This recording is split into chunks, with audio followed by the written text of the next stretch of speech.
Всем привет, с вами Алена Васильева, YouTube-канал Миновит Онлайн. И сегодня у нас долгожданный для меня и, надеюсь, для вас гость Михаил Макарук, представитель Информнапалм, международного расследовательского сообщества. Так все, Михайло?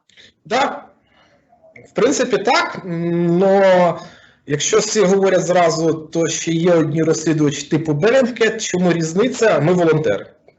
От сугубо. Тобто зі своєю працею ми не отримуємо ніяких коштів вже на протязі 8 років, і це вже скоріше не волонтерство, а такий спосіб життя. Ну, це реально вже, знаєте. Є якась певні професійні навички, які переростають в життя і стають стилем твого життя, так само і у нас, в принципі. Кістяк, ну вже кістяк команди, він є 7-й рік точно, і він залишається в тому стані, який є. Приростають нові люди, деякі відпадають, але, в принципі, це так і є. Для кожного це стиль життя. Ну и, соответственно, идея, от того и высок рейтинг, и вера в честность. Ви знаєте, тут я маю наголосити про те, що коли тільки створилася спільнота, всі прекрасно розуміли, що ми будемо мати тільки один капітал. Ніхто не створювався, знаєте, зашибати бабки, от відверто. Для цього є, знаєте, є принципи і є мета. От принципи – це у нас є одне тільки багатство нашої спільноти – це репутація. Репутація втрачається за 1 секунду, а напрацьовується роками. Ми ніколи не давали заказних матеріалів і не дамо. Ми ніколи не давали неперевірену інформацію згідно з тих стандартів, які ми затвердили для себе. Ми ніколи, слава Богу, не співпрацювали з ніякими спецслужбами. Я потім в інтерв'ю поясню навіть чому. І ми маємо свою спільну позицію, і в принципі ми незалежні. І тут, знаєте, є така палка двох кінців. Якщо ти незалежний, значить ти бідний. Ну, нас це все влаштовує. Це нас влаштовує абсолютно. А головна мета, я не раз сказав, я хочу додому, я хочу до рідного Криму. І я нікому цього не прощу. І знаєте, вибачте, можливо, буде некультурно, але у мене є мій список підарасів, не написаний вже не карандашом, яких я буду винищувати, причому в тому числі згідно з законних методів і фізично, але згідно в рамках закону. В мене моя дружина кримчанка, в мене дуже багато друзів з Криму, велика частина нашої команди, вони з Криму є, і я нікому нічого не забув. Тобто у мене є особиста така трагедія, я не зміг приїхати і похоронити близьку мені дуже людину, оскільки вже Крим був окупований. Цього я не прощу. Аналогічно з Донбасом. Вибачте, у нас є в спільноті ветерани війни за незалежність України, і коли називають, ви знаєте, це типа антитерористична операція, це красиво. Реально це війна за незалежність. І багато хто каже, і я з цим погоджуюсь, що відверто Україна стала незалежна не в 91-му, а в 2014-му, коли світогляд змінився. Ми незалежність дістали доволі легко. Давайте згадаємо, як її здобував Азербайджан, здобувала та сама Литва, Латвія, Естонія, Балтійські країни, яким шляхом вибирали з радянського минулого країни Східної Європи, оскільки те, що має назву зараз ОДКБ, Таїжний Союз, це совок, він не залишився. Тільки дві країни з цього постсовка, от крім західних країн, Західного Радянського Союзу, тобто мова йде про Грузію, Балтійські країни, Україну, Молдову, дві країни пішли своїм шляхом і стали, грубо говоря, авторитарними державами. Тільки одна стала більш демократичною і більш відкритою, це Азербайджан. А інша закрилась повністю і створила свій міні-султанат, це Туркменістан. А інші це Узбекистан, Казахстан, Киргизстан, Таджикистан. Там таке саме совєтське наслідя, і, знаєте, трон передається від батька до сина. Тобто нічого не змінилося. І ті самі групи політичні, які були при совку, розправили крила, вони просто переформатувались на новий лад, але так само залежать повністю від Москви. Тобто стара матінка Європа, після того, як фрау Меркель підписала другий пакт Ріббентропа-Молотова, а пан Штайнмаєр хоче нам вжучить незрозуміло ще, скільки Газпрома гроші рулять, да? Він чітко поділив Європу на 3 категорії. Ті, кому взагалі фіолетово, що відбувається, це типу Іспанія, Португалія, Нідерланди, там, Бельгія, знаєте, ну там щось чисто нам пофігу. Ті, хто розуміє віяння Сходу, і історично склалося, що вони вже його відчули. Це Балтійські країни, це Польща, це Україна, це Молдова, та сама Грузія, Фінляндія, Швеція, яка теж дуже цікава країна, яка не входить в НАТО і, в принципі, але армія надзвичайно потужна. Я нагадаю, що Шведи один з багатьох країн світу, які самостійно виробляють як і літаки, танки, ракети, підводні човни, і все це робиться в внутрішньому закритому циклі. І ті, хто продав душу дияволу. Це Німеччина, це Франція, це Італія. Які напряму говорять, да, ми хочемо дружити з русскими. Німці вже запустили цікаву дуже кампанію в себе по ТВ, де вони показують, як їм бідним буде тяжело жити, і як треба обогріватися при допомогі свічок і тазиків. Що, типу, якщо не буде Северного потоку. Ну, це, понятно, це інформаційна кампанія вибудування для вбивання в мізки, нахрена нам Северний поток, да? Це угорці, які просто продалися росіянам і спілкуючись з іншими країнами, дивіться, на Західному світі, в Україні дуже хороші стосунки з братньою Польщею, як ми говоримо. Да? Непогані стосунки з Словаччиною, тобто спільні навчання, добросусідські відносини. Це все я говорю не про вищий політичний рівень, а як звичайний громадянин, який їздить і спілкується з цими громадянами. Доволі класні стосунки з Румунією. Хоча раніше були там територіальні претензії за острів Зміїний, все вирішено. І тільки з Угорщиною щось не складується. Так я вам відкрив велику таємницю. У усіх сусідів Угорщини з ними не складується. Вони, знаєте, це мал клуб да вонюч. Вони до всіх якісь територіальні претензії мають. До румун, до австріяк, до поляк, до словаків. Тобто вони до всіх хочуть щось бігає і видергується. Ну, побачимо, що буде далі. У меня встречный вопрос на эту тему, Михаил. Ну, Слушай, могу встрять? Да, звичайно. И Польши. Это то, что вопрос, который задают себе национально-европейски ориентированные белорусы, да, которые находятся сейчас в состоянии там цугцванга такого. С одной стороны Лука, с другой там промосковская, не ставящая геополитические вопросы, оппозиция, да, которая говорит, что собирается оставаться в Таежном союзе, вот ЭКП и так далее. Почему Литва поддерживает эту оппозицию? До сих пор задаются вопросы. Я недавно с эстонцем встречалась, который тоже этого не понимает. Почему не делается ставка на национально ориентированная часть общества, которая давно в оппозиции к Лукашенко? Откуда такая поддержка? Тихановская и так далее, которая сегодня, кстати, в Украину заходит с риторикой, там, Путин мудрый политик. Вот откуда это? Ну, вона заходить до пори до часу. Я думаю, у нас постмайданівське суспільство вже побачило, в тому числі розслідування Інформнапалму, де її чоловічок мав бізнес, а мова йде про окупований Крим. Да? Інший момент, дивіться, я ж недавно був в Литві і спілкувався з певним колом осіб.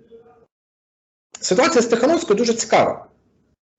Одни чекисты белорусские ночью передают в руки непонятную бабу другим чекистам литовским.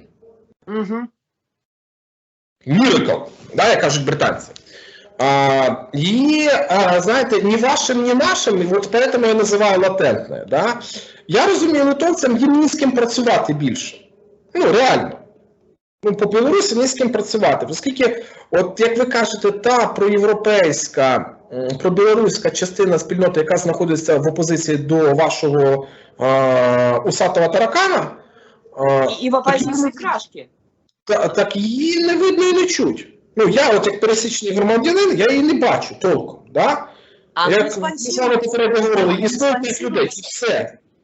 А кадри хто? Хто вирішувати буде? Ви знаєте, доволі, я не песиміст, я проінформований оптиміст. Але я можу вам сказати так, відверто. Вибачте за грубість, ви проїбали. Так. Коли ви почали бігати з квіточками до мусорів, яких підкармлюють і воспитували все время, що треба всіх щемити, коли вас і збивали людей, а ви ховались і не ховали нікого, дивіться, я зараз перебуваю в самому центрі Києва, я пам'ятаю Майдан. Коли в дуже блатних хатах, вибачте, відкривались двері і ховали людей, щоб менти не побили. Ви профукали цей момент. Не можна піснями і танцями, це вже говорять вам і українці казали, виграти те, що має назву Майдан. Ви профукали це ще років 10 назад, коли у вас почалась масова інфільтрація російської агентури. У вас вищий офіцерський склад КДБ Білорусі, від майора і вище, вони всі ж учились в Академії ФСБ в Росії. Ні про яку незалежність думки, і ви вчитися в Академії ФСБ в Росії, і щоб на тебе не нарили компромати, це нереально. І щоб тебе не отработали. Вибачте, у вас є один елітний підрозділ ваших сил спеціальних операцій, де половина офіцерів уже від капітана сидить і кричить «Новосибірськ, вперед!» Угу. И при этом всем вони ввечері їздять таксувати, потому что деньжищек не хватает. И поэтому они ходили разгонять, в том числе и ваши ССОшники протестующих, потому что жрать надо за что-то. И коли розповідають в Україні тут некоторые дурімани, як хорошо живеться білоруським воєнним, то можна посміятися в лицо. Ми ж знаємо реальну картину дуже. І у вас інфільтрація велика відбулася в Збройних силах. КДБ це загалом. І коли кажуть, що як будуть окуповувати, Росія буде окуповувати Білорусь, я вам скажу дуже просто. За одну ніч поміняють прапори, і ніхто не замітить різниці. Ні росіяни, ні чекісти, ні мінти, ні вояки. Всі будуть сидіти на жопі ровно. І то, як зараз Білорусь використовують в плані можливого додаткового плацдарма для ведення війни проти України, це не виключено. Україна це пророкувала ще в 2017 році, тому була створена окрема єгерська бригада Збройних сил України для ведення бойових дій на Поліссі. У нас не все гладко, не все хорошо, але я вам скажу тільки одне. В Україні є такі територіальні угрупування, які ми називаємо бурштинові народні республіки. Ну, це копателі чорні. Ребята, удачі там пройти. От я говорю, удачі пройти. Там, знаєте, в тих лісах Сталіна били, Хрущова били, Маленкова били, Гітлера били. І москалів били. Останні бої УПА закінчилися якраз на Поліссі, в Рівненщині і Волині в 60-х роках. І населення, склад населення, ви розумієте, якщо раніше сприймали білоруси, ну не повезло, не знаєте, начало 90-х, конець 90-х, батька молодець, зберіг колхоз, весь такий хорошо. Да, слышали все это. Потім, а якого хрена вони до нас за колбасою, олією і макаронами приїжджають? Це базар в Рівному. Пряма трасса на Сталин. Ну ладно. Да, що там батьки совсем не то.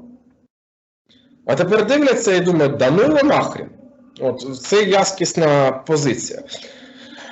Ви ж зрозумієте, що я розумію, що Лука свій час давав якісь сигнали Заходу, але стільки раз намахувати Захід і думати, що все буде в шоколаді, навіть у самих великих юнів, а Лука це довго діло, не вийде.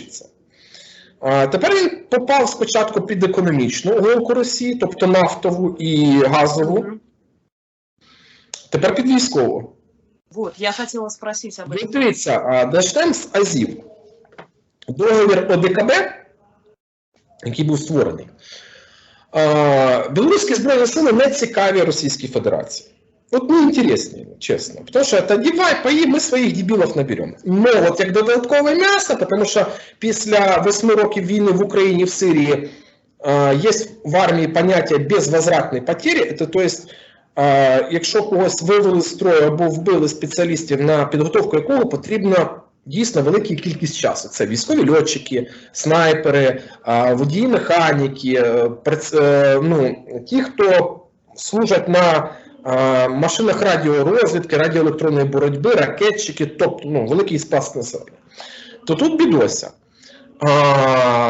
Лука в своє время не послав в Чечню людей воювати, да, але білорусики вже засвітились в Сирії.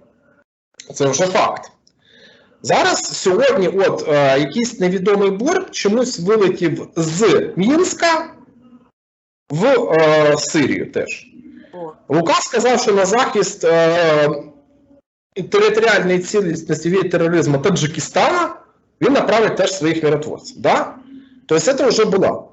Тобто, коли до вас почнуть приходити гриби з неізвісних місць, я вам гарантую, що будуть. Мовчать будуть всі. Угу. От реально. Це тактика. Росіяни просто виточили ідеально на Донбасі. Ніколи не прийде там одновременно 100 грабов в Тулу. Прийде 2 граба в Тулу, 2 в Москву, 4 в Солерханг, 5 в Якутськ, отак от. Там можна буде зробити. Проте інтегрованість, вона вражає. Дивіться, в всьому світі нумерація військових частин, вона є різною. Україна – це буква чотиризначне число, для прикладу. Да? У німців там свої. В ОДКБ, в Росії, Білорусі, Казахстані, як по нормі, 5 цифр. И белорусские цифры воинских частей никак не совпадают с русскими. Это говорить про повну інтегрованість. Тобто, дивіться ще одне. Коли починається навчання, особливо це було видно на Захід 2017, коли російські вояки могли перекрити певний район і не допускати ні білорусів, жителів тут звичайних, ні білоруських ментів. Їм було насрать. Вони показували, хто господар є під час навчання. Причому вище керівництво держави дало на це добро. Зараз не батько думає, де він буде розміщати комплекс С-400, а росіяни думають, де вони будуть розміщати. З моєї точки зору, да, це чудово отримати новітню зброю. Давайте отак говорити, якби я був там керівником Білорусі. Я б його розміщував де? Де найбільш вразливий об'єкт? Найбільш вразливий об'єкт – це ваша недобудована чи вже ще не запущена атомна електростанція. Але він її збирається розміщувати в Бресті. Питання, чому? Тому що з Бреста ти контролюєш Польщу і Україну. Будеш питатися. Ну, коли ж була фраза в Радянському Союзі у ракетчиків «От Бреста до Бреста».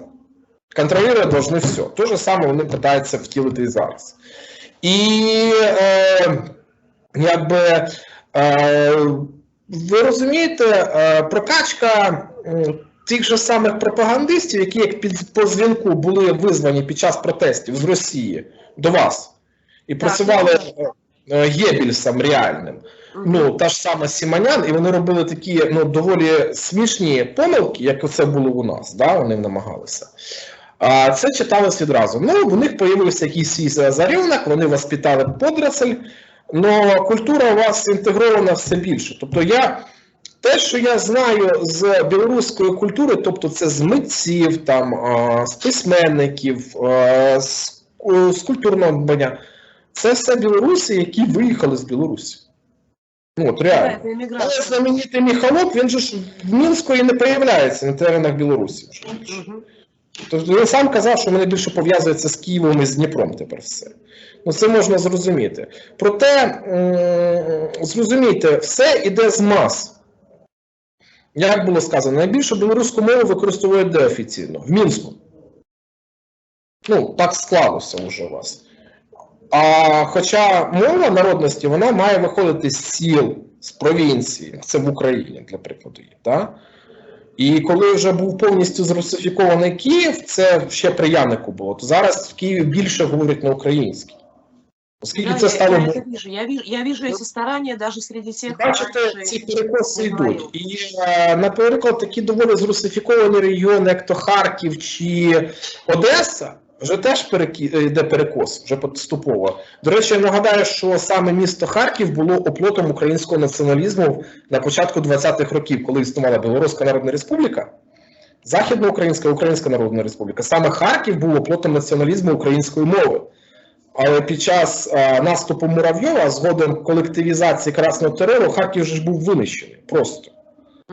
Знаменитий з'їзд кобзарів відбувався в Харкові. Чому? Бо на Слобожанщині їх було найбільше. Тому це таки є. Тобто все доволі злосно.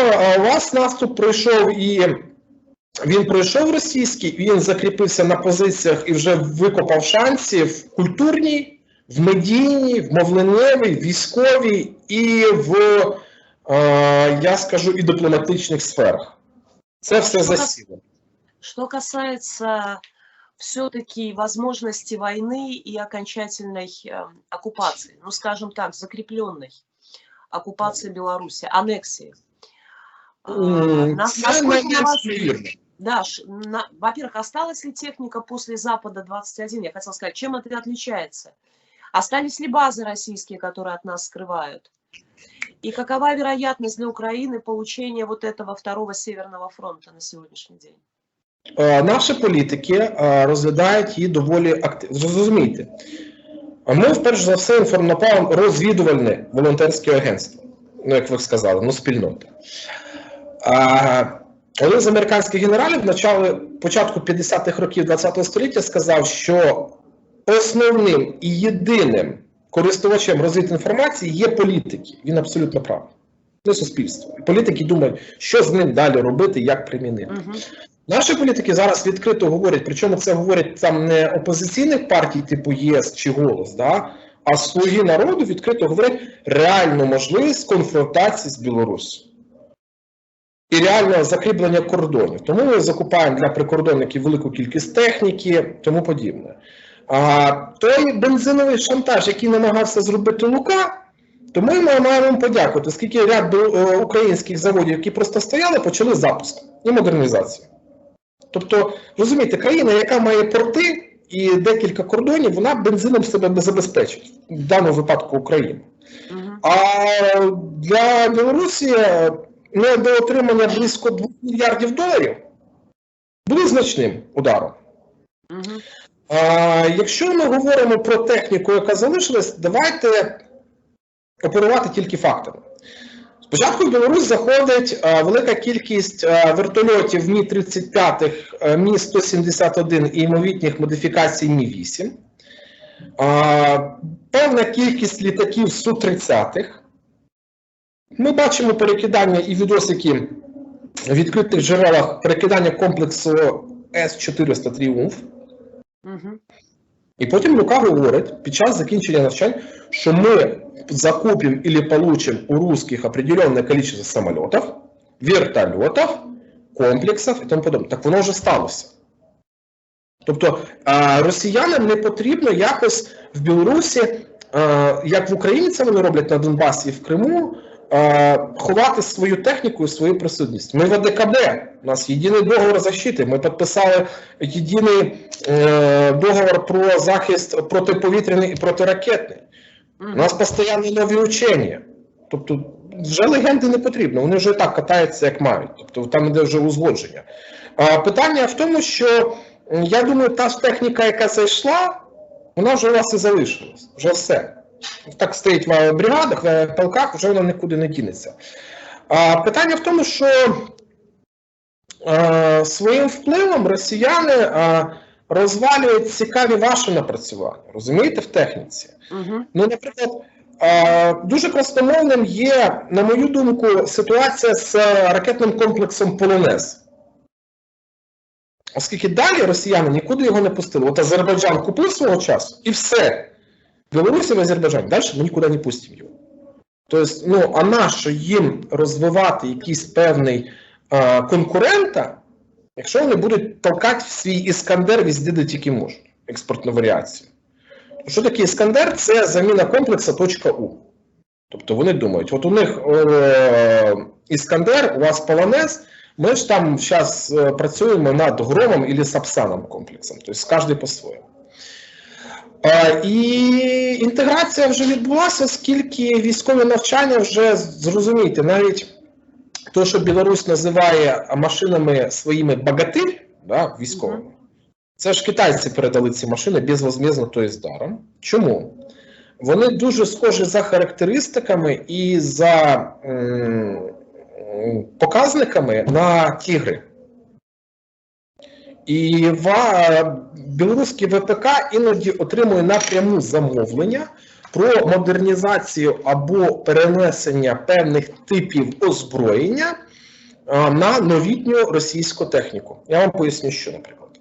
В свій час, 2 роки назад, українська спільнота, українське відділення спільноти «Інформапалм» натрапило на те, що ми ідентифікували комплекс безпілотної літальної розвідки на базі Орлан-10, який був встановлений на бронемашини «Тигри». Цю задачу виконували КБ якраз Республіки Білорусь. У них зараз є задача перевести на бази «Тигра» командно-штабні машини, машини зв'язку. Тобто раніше вони були на великих там зділах 131, а зараз його запихують в менше. Цим займається ваш ВПК. І інтеграція доволі велика, і є у вас дуже цікавий один центр в Колодінцях, де щорічно, і це виставляється на показ відкрито, приїздять представники Росії, Північної Кореї і Китаю, які дивляться на ці здобутки. Тобто, правда цікаво, в Україні про це знають, а у вас ні, розумієте? Даю навіть підсказку білоруському КДБ, які подивляться вас. Хлопці, у вас стільки мудаків, які виставляють в ваших кадрах хештег «Кінологічний центр Міністерства оборони Білорусі», що не спалить, це просто нереально. Зрозумійте, інтеграція бригад ВДВ, особливо Вітебської з Псковської, вона вже як буквально одна бригада. Ну, Брестська там трошки далі, але те ж саме. Основний упор робиться на що? Брест, Вітебськ, Мар'їна Горка, Барановичі.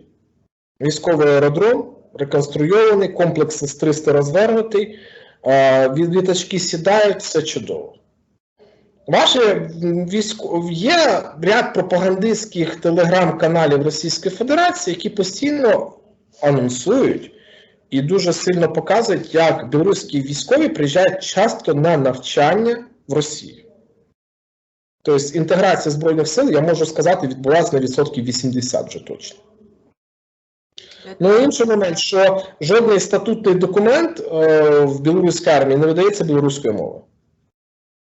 Жодних. Ну, толком немає. Внутрішні розпорядження, телефонограми, це вже факт говорить про себе. Да, но мы знаем, что узурпатор, знаем, что Лука боится потерять власть. Он может делать еще какие-то туда-сюда шаги? Я вже розумію, що Лука визначився з чітким своїм майбутнім. Це а-ля Узбекистан, Туркменістан, Казахстан, ну, Таджикистан той самий. Це спадкова передача влади. Коленька подрастает, Коленька картошечку собирает, Коленька постоянно на виду, а є ще старші братики, які завжди прикриють. І старші братики у нас ого на яких посадах. Істинні сірі кардинали. Ну от Коленька буде дурачком, а пацани будуть правити. Знаєте як це? І з русскими вже все договорено. Тобто йому немає смислу Путіна захватувати Білорусь. Нащо? Якщо це буде васал. Розумієте, про що я говорю? Це, ну, аналогічно, як, знаєте, я дуже люблю цю поговорку, ми з Тамарою ходимо пара, і ми з Тамарою поняті. Так і тут. Тобто... Ну, так і тут. Но Белоруссия, по суті, давно вассал, да? Но с некоторыми элементами независимости, которые... Вона була раніше економічним васалом, максимум. Тобто Білорусь ніколи не видергувалась по транзиту газу і нафти, ніколи не видергувалась щодо там певних економічних тому подібне. Білоруси дуже гарно сприйняли і дуже хвацько, як прямо українці, імпортозаміщення в Росії, коли я побачив білоруські авокадо і креветки, це було, конечно, о, сільське господарство ще ніколи так не розвивалося, скажу. Але після Запад 2017 все почало мінятися кардинально. Зрозумієте, Путін не досяг тієї мети, яку він хотів в Україні, а рейтинг треба чимось отримувати. І останні вибори парламентські показали масову фальсифікацію в так званих інтернет-голосуваннях. Ну, по Москві було видно. Ті, хто прийшов на участки, хто як це, а потім непонятно откуда, куча інтернет-голосів, і все. Єдина Росія опять виграла. Дуже нагадує КПСС це все діло. Інтеграція Білорусі йому не цікаво, а більш інтеграційні процеси, да. Я не дуже люблю москалів, я це відкрито кажу, але москалі сприймають Білорусь як частину нормального цивілізованого західного світу. Ви сприймаєте їх як обізян. Ну, в принципі, так і є, да? К сожалению, далеко не все, Михаил. И мне кажется, что 50% белорусов не воспринимает россиян как обезьян. Ребята, я вам скажу одне. Ну, Москва не Росія. З'їздіть в Омск.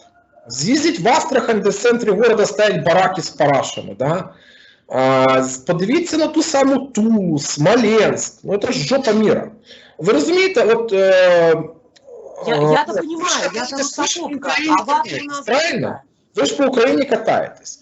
Ви коли їдете з Києва, наприклад, приїдете там в Кіровоград, Житомир, Рівне чи Львів, да, у вас не буде такого разючого перепаду в рівні життя і цінах. Правда ж? А там це капітально. Вот. Я это знаю. Москва я знаю, я когда-то заехала в Тюмени в Курган. Это кошмар. Ну я-то старая русофобка, а 50-60% у нас все равно ватники. зрозумійте, для них Білорусь – це більш-менш качественні продукти, хороші дороги і якась цивілізація. От коли зайде русський мір туди, ви про це все забудете, і тоді вже буде пізно отямлюватися. А ви для них те, що де ще наступала нога повноцінного руського чоловіка, де можна буде отигратися. І коли вже, я можу сказати, коли відбудеться повна інтеграція, коли зайдуть російські торгові мережі, типу «П'ятерочки» і прочі, коли будуть відверто лайно продавати за баснословні гроші. Ми всі чудово розуміємо, що Луці це не вигідно, оскільки це його головний бізнес і натхнення, продукти харчування. Зараз при Януковичу Лука договорився з Яником, щоб тут в Україні розміщились такі торгові марки, як білоруські продукти. Знаєте, чому вони зникли? Бо це був договорняк Луки і Яника, а зникли вони тому, що в українському законодавстві закріплено, що радіологічний контроль за продуктами, а в Білорусі він відсутній. Вже багато років. Тобто, це великий дуже показчик. І ми на цим наблюдали, і потім воно все позакривали. Зараз воно знаходиться на півлегальній такій стадії, да? Це все, як тут продається білоруське масло, ж контрабасне, якщо правду казати.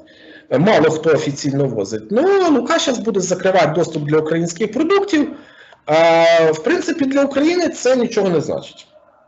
В період карантину, який вдарив по всім, наші виробники не сиділи на місці і відкривали нові ринки. Ізраїль, Ближній Схід, Західна Європа Східна, Південно-Східна Азія. Тобто, аграрка нормально буде зчухати. А те, що великий пласт населення питається культурний втікти з Білорусі сюди, це вже давно наблюдається. Саме найбільш відомий бренд білоруський, який діє скрізь, це ж Wargaming і World of Tanks і тому подібне, да? Да. Так от, їх половина сидить на оболоні в Україні, в Києві, на оболоні. Да, я знаю, що переїхали, ребята. І багато хто отримав громадянство, види на жительство і тому подібне. Щоб було легше працювати.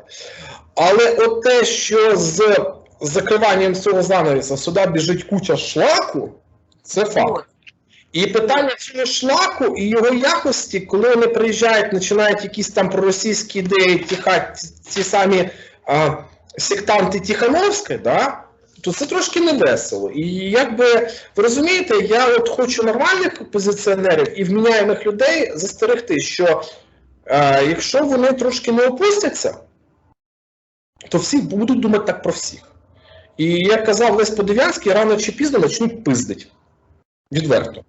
Я согласна, потому что, на мой взгляд, прошу прощения, что перебиваю, сейчас благодаря этим процессам происходит мощная дискредитация белорусов в Украине.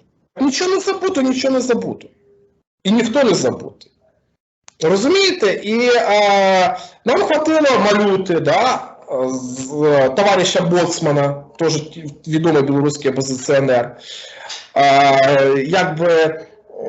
Дан Полусовського ще живе, досліджується. Я маю пояснити глядачам, є в Білорусі такий один з очільників Інституту незалежних государств імені Затуліна, Константин Усовський. Білоруський такий діяч, який заснував в Словаччині 2 НГО, як кажуть зарубіжні, а це ж, тобто, незалежних громадських організацій.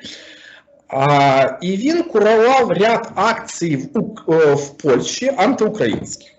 Знаходив радикалів, башляв, це все задокументовано було в його листах, і проводив загалом від Інституту СНД антиукраїнську політику. Підкупляв недолугих польських деяких політиків, це теж розкрито було. Річ Посполіта тоді просто після виливів всіх дампів зривала нам телефон в 2 часа ночі з проханням прокоментувати. Було дано великий пласт інформації, польські спецслужби доволі зацікавились, багато хто вже випав з медійного поля. Проте Усовський, він дебіл, якщо правду казати. Він офіційно заявляє, ніякого зламу не було. Но у нього до емейла була прикріплена його Фейсбук-сторінка. Відразу кажу, що зламом Інформнапалм не займався, це була ексклюзивна робота українського кіберальянсу, вони лише передали нам дані для аналізу. Це, в принципі, їхня робота. І тут починається інтересно. Ми заходимо в його Фейсбук і починаємо читати. Там була, до речі, переписка з неким Захаром Лаврентьєвим. Захар Лаврентьєв Це той є самий пан Малюта. Ага. Вот. Вона доволі цікава, нас питались постійно тикати, тобто ми вже затихли. Так от, Усовський, будучи повним дебілом, говорить, що ніякого зламу немає, а сам біжить писати листа в міліцію, що мене зламали, прийміть дійства. І йому відповідь поліція присилає на емейл, який він указав, до якого ми маємо доступ. Ми, звичайно, отримаємо копію цього листа, що да, проводимо розслідування і тому подобне. Ну, якби, я не знаю, що там дядя, якщо живе і поживає, але дам інформацію він дав доволі цікавий. Я відверто скажу, що українське суспільство доволі стримано сприймає білоруських опозиціонерів, які приїжджають сюди. І вже саме суспільство, не так спецслужби починають фільтрацію. Я думаю, спецслужби скоро тим чимось займуться. Оскільки у нас є досвід, це не біда Білорусі чи якісного складу тих, хто емігрує. Це біда в тому, що ми воюємо 8 рік. У нас були такі самі, знаєте, русські опозиціонери, які потім обосрались на вопросах, знаєте, русський ліберал закінчується на питанні українського Криму. Знаю. І це ми все дивимося. До речі, у Інформнапалма є вже цікаве розслідування, було вже зроблено про те, як офіційна білоруська влада платить податки в окупованому Криму. Ну, всі забули про санаторій Білорусія в Криму. Так він далі діє. Був такий. Так він далі діє. Він працює.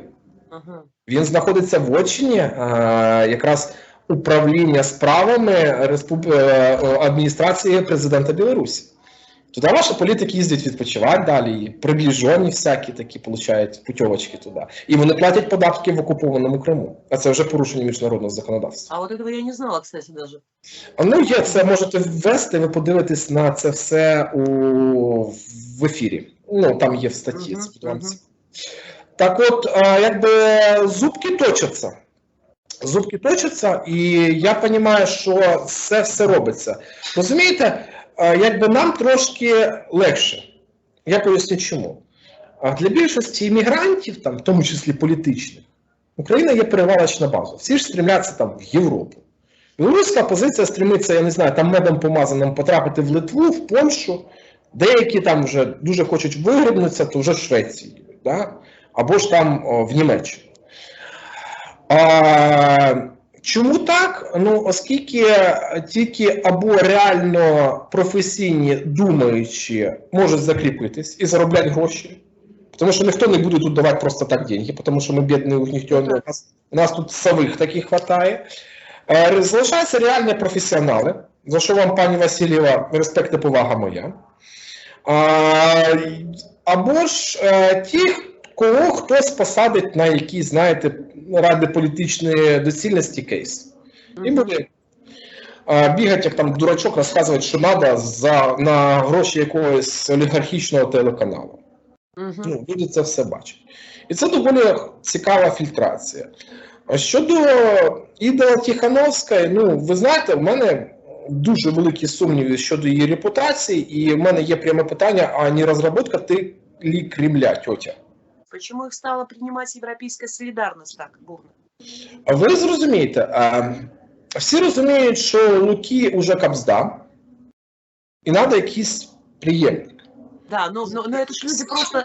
Росія викликає Тихановську, яка буде типа полузападна, ну, і буде під влиянням повної Росії. Це буде а-ля Вірменія. От знаєте? Армяне типа такі от бунтарі. Да, ну выгодно ли это Украине? Украине-то это не выгодно. Ви розумієте, в даній політичній ситуації ми ніхрена зробити не можемо. Ну, давайте, ну, я завжди тверезо оцінюю шанси, да? Шансів нет на революцію. Відверто, нам дешевше і легше повністю поставити забор і відгородитися від Білорусі, чим сприймати це в подальшому як братську державу. Про добру сусідську вже мови мало хто веде. Розумієте, останній фарс, який розіграли іпсошники російські білоруськими руками, це української сторони був розстрілян погранзнак. Так от розказую. Так от розказую, як все відбувалося, хронологію. Український прикордонний загін при патрулюванні помітив те, що був розстріляний знак. Відфотографували, повідомили в управління Державної прикордонної служби. Українські прикордонники відповідно повідомили білоруські прикордонники, що є такий інцидент, будь ласка, зверніть увагу. Офіційно повідомили. І тут русским попадають, все, хахли спеціально надругиваються, знаєте, якийсь казус беллі створити. Так от прикол в тому, що якби це було можливістю, то наші його втіхаря поміняли б і ніхто не мучився, да? Або зняли навіть просто. Тим більше вистріл з дроб'ю, ну це не те, що була якась мисливська рушниця. Максимум, ну це хуліганка. Таке трапляється скрізь і везде. Но росіяни пішли далі, але обосрались тим, що вийшов очільник, головний речник Державної прикордонної служби України, показав хронологію, коли це все відбувалося, і ПСОшка провалилась. Тобто інформаційно-психологічна операція. Те, що білоруські інформаційні військові підрозділи працюють проти України з 2014 року, це є вже досконалий факт. В тому числі проти нашої спільноти, це ми вже знали. Роздмухування фейків, знаєте, про інформнапалм багато хто каже, що ми агенти там ГРУ, ГУР, Масада, Мі-6, БНД, ССО, СБУ. А у мене до них тільки один питання: де деньги падли? От і все. Якщо ми всі агенти. Мені це знайомо. Якщо ти хочеш похоронити якусь ідею, зроби якийсь фейк, ви знаєте, в нас є наш хедлайнер, тобто головний редактор Роман Бурко. Я вже його називав товариш капітан, товариш майор, товариш полковник. Кожний фейк, він супроводжується новими якимись певними посадами.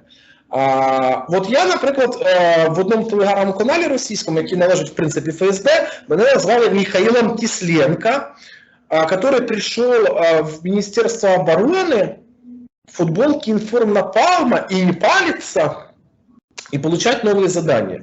Це був круглий стіл, куди запрошували представників громадськості в Домі офіцерів України в Києві на Хрещатику. І я, щоб не палитися, одягав футболку інформнапалма. То лі я дебіл, то лі щось не сходиться. Я не розумію цьому питанні. Тобто постійно. Якщо підвести невелику риску, то я скажу те, що інтеграція силових служб і Збройних сил Білорусі вже відбулася в російську структуру. Це факт. Політично ще не факт. Лука ще бадається, ще він може думати, але, розумієте, Лука, треба віддати належне, він дуже хитрий жук старої політичної закалки. Политическое животное. 27 лет все-таки удалось ему быть уволенным. Да, чого Кравчук у нас в ТГК є по Донбасу? Тому що там, в принципі, ті самі партійні діячі, вони хоч не світяться, але вони ще при владі. Знаєте, радянської закалки. У них є ще ця повага. От Леонід Макарович там в КПСС був там-та там. Угу. І це залишилось. Питання в іншому. Білорусь може спасти одне. Це війна між баштами Кремля. Вони ж постійно падаються з сферу влияння. Ви ж знаєте прекрасно, що коли одна башта Кремля, Сурковська, там воювала з іншою, то там полетіли, наприклад, на підвал Кіберберкут. Потім Фан-Сибір задержали, хакеров, кому хто принадлежит. Срач между так называемым оркестром, то есть уже не существующий ЧВК Вагнера, и ЧВК Патриот. Башни Кремля соприкасаются. Экономические интересы разные в том числе. Вот если начнут бодаться башни Кремля за сферу впливу в Білорусі, це може відтягнути доволі значно момент повної інтеграції. Питання в тому, як Лука вирулить від спільної конституції, економічного простору, тобто заходження рубльової зони повноцінної. І для вас це ще є спільної енергетичної системи повністю. Світло і газ. Це буде цікаво. Ви цікаві в Росії виключно з стратегічних міркувань як плацдарм використання. І ще певні речі, вибачте, від цього ніхто не відказався в Росії. На Донбасі це вже діє. У них дуже великі демографічні проблеми на Далекому Сході. Вот когда начнут активно приглашать у вас молодое население покорять Сибирь, от тоді, знаєте, вже це торба. Тобто на Донбасі вже... К сожалению, вероятность высока. А до національно-освободительного движения Білорусі так і не созрели. Ну, дивіться, ще перед початком Майдану в Росії вийшов цікавий документ, де вони казали, що нам потрібно переселити велику кількість з України і Білорусі на Далекий Схід, тому що це господарчі нації, які, ну знаєте, як це буває. Він построїв хату, почав обробляти город, тобто все, що було своє, це господарство, того, що там немає. Угу. Русский Ванька в Сибири ходит на завод, получает деньгу и водку пьет. А про якесь господарство не кажеться. Просто агромезні території, продовольча криза в Росії тільки наростає. Тобто у них спад іде виробництва продуктів харчування. В принципі, це ще одна причина інтеграції Росії з Білорусією. І кормить це все стадо треба чимось, і поїть в тому числі. І от на Донбасі колишні шахтарі поїхали в Нєрюнгрі. І що? Раби. Оскільки вони не мають додаткових дотацій від Російської Федерації, так називаних северних денег, доплат северних, знімають якісь бараки і заробляють копійки. А ви ж учтіть, що це їхати ще за 3-9 земель, це ще в дорогу вкластись треба. Роботи в умовах вічної мерзлоти, вони не дуже хорошо вказуються на здоров'я. Печальная ситуация. Но, Цуксванг со всех сторон для белорусов. Это такая плата за неумение бороться и ставить геополитические цели. Ні, це плата за пахуїзм, який був 20 років. Так. Нам є що жрати, хорошо нас не беруть. Це от саме плата за пахуїзм, вибачте за такі слова, але це так і є. Ні, я согласна. Якщо хтось сказав, що американці зараз допоможуть, да ні, у американців є нова доктрина, у них головний ворог тепер Китай, супротивник. Ну, якщо в випадку там литовців, українців, то американців або підтримують, або навіть заміняють чи наростають британці, то в вашому випадку ніхто не приходить. Тобто, розумієте, дві країни, які підтримують якось цю позицію і працюють з нею, а саме Польща і Литва, ну, у Литви не такі великі економічні військові можливості. Польську армію я вважаю другою по силі в Європі після турецької. Третю шведську. От шведська з польською, вони на одному рівні. Поляки дуже сильно укріпляють армію, це не може не радувати. Останній контракт на декілька мільярдів доларів, що до купівлі одних з найкращих в світі танків Абрамс, про це говорять.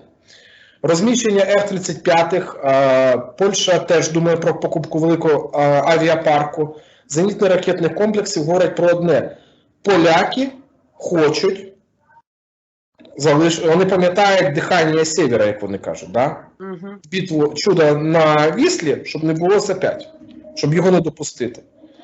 І патрулювання, наприклад, той так званий кризу іммігрантів, ну, коли, грубо кажучи, в Мінськ доставляли самольотами сирійців, іракців і пускали туди, ну це ж зрозуміло, для нічого було зроблено.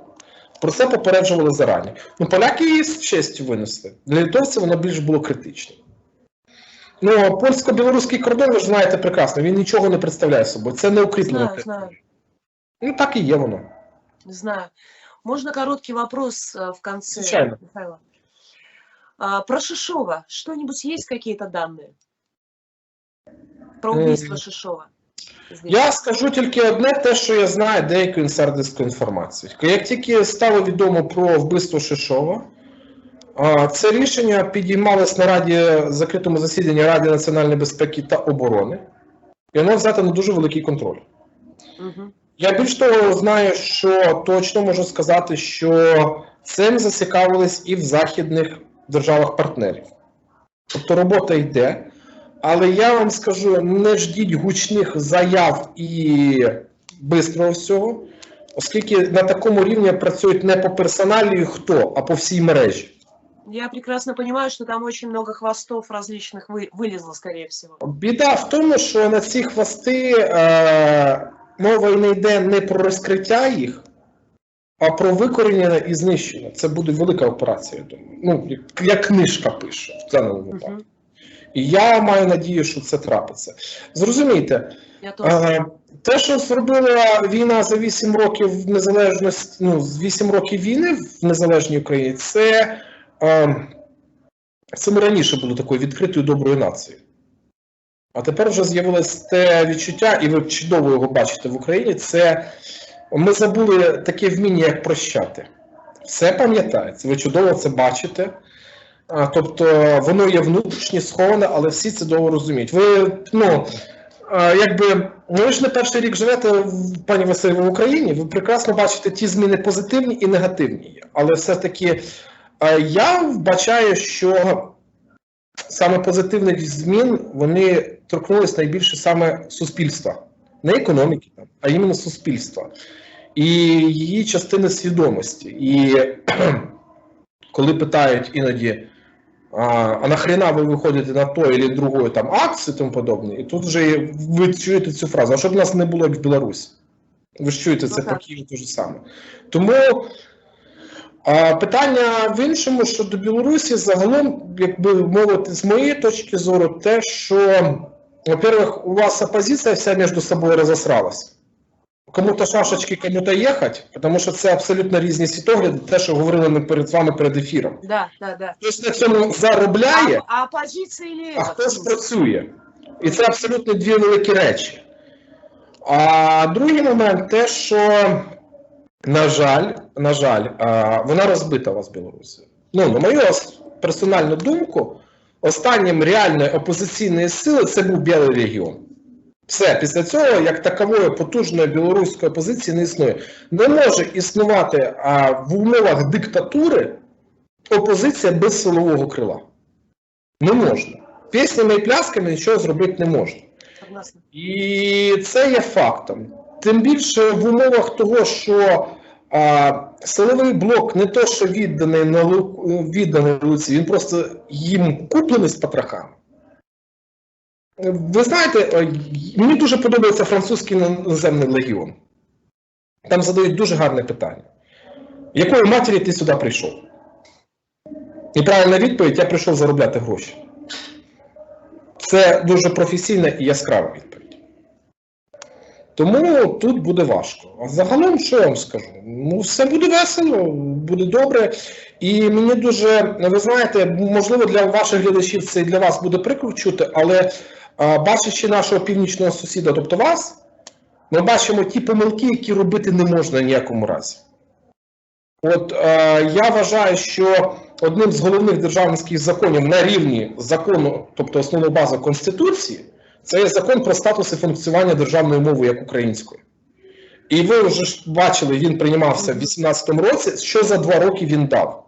Загалом, в суспільстві мається на увазі. Да, є ще упоротые такі товариші, яка разниця, але штрафи роблять своє. Суспільний осуд робить своє. Ви помічаєте, що якісь кав'ярні не обслужили українською мовою, да? Потім бігають і звиняються, да? І я вважаю, що да, мова – це ідентифікація будь-якої нації. Не населення, а нації. Це дві великі різниці. Нації борються, виборюються, народжуються і гартуються в боротьбі. Як казав наш провідник Степан Бендера, якого всі чогось бояться. В мужика вже давно немає живих, а москалі десь і перед кирпичами сруть. Ну, вибачте, так і є. І це говорить про багато. І те, що намагається розвиватися, це весь пласт, це дуже круто. Я знаю не один випадок з фронту, коли українська мова зберегла життя. Тому що чуть не завалили свої, а потім чуєш по-нашому говорить. І так і проходить. Це є фактом, і воно так і є. До речі, якщо вам буде цікаво, я вам познайомлю з одним дуже цікавим моїм другом. Він колишній ультрас донецького шахтаря, сам дончанин. Він був на фронті активно, його досить відомі його фотографії є звідти, з Дебальцева саме. І я думаю, вам буде цікаво його думку почути про українізацію і тому подобне. Це Віталій Овчаренко, дуже класний штрих, я дуже писаюсь те, що він був моїм підшефним. Молода, доволі позитивна людина. Про життя після фронту, як воно виглядає реально, що робити, що як, це буде вам цікаво. І саме головне, як зберігати молодь. Оскільки Донецький Євромайдан, він на 80 складався з молодих людей, яким було тоді до 25 років. Ну, на самом деле, сегодня единственное, наверное, что-то положительное, что я вижу в процессах, которые произошли, молодежь стала задумываться, она просыпается. Не такой быстрый процесс. Мы слишком отстали. Ви правду кажете, але у вас є один момент. І чому молодь проскинулась? Тому що ваша молодь встигла, на відміну від пострадянського і радянського пласту суспільства, вона встигла поїздити по Європі, по світу. Так. Ми бачили, як живуть люди, як вони спілкуються, що вони купляють, що вони їдять, які в них моральні принципи та устрої. І я завжди кажу, що найкраща інвестиція в себе – це подорожі. Для того, щоб ти міг більше ще любити або свою країну, або розуміти, що треба в ній змінювати. І це інвестиція напряму в себе. Ваша молодь покаталась, вона побачила Європу, вона побачила різні країни, і вона розуміє, чого вона прагне собі і своїм дітям. І ви розумієте, що в даному ситуації ось це покоління мені найбільше шкода. Оскільки у них немає можливості воювати за нормальне життя на своїй території, на своїй землі. Її це позбавили. І, на жаль, вони зараз на роздоріжжі, оскільки найбільш талановитий пласт, я маю на увазі митців, айтішників, ті, хто вміє заробляти руками головою, він же ж практично виїхав з Білорусі. Ну, це лажа. Михаил, спасибо. И я хочу закончить. Я вспомнила, что в начале августа 2020 года я у себя в Фейсбуке написала пост, кто захочет, может увидеть. Я запустила фильм «Зима в огне» в Майдане и написала, что я бы ввела это в обязательную программу каждому белорусу в университете. Это, конечно, невозможно, но я бы и сейчас это сделала. Я всем хочу сказать спасибо и хочу порекомендовать посмотреть фильм о Майдане. Знаете, понять, что за свободу люди тоже борются. Иначе не бывает. Не бывает. Все остальное бла-бла-бла, все остальное это чьи-то політичні цілі. Я вашим глядачам побажаю тільки одного. Я розкажу дійсну історію, яка трапилася зі мною.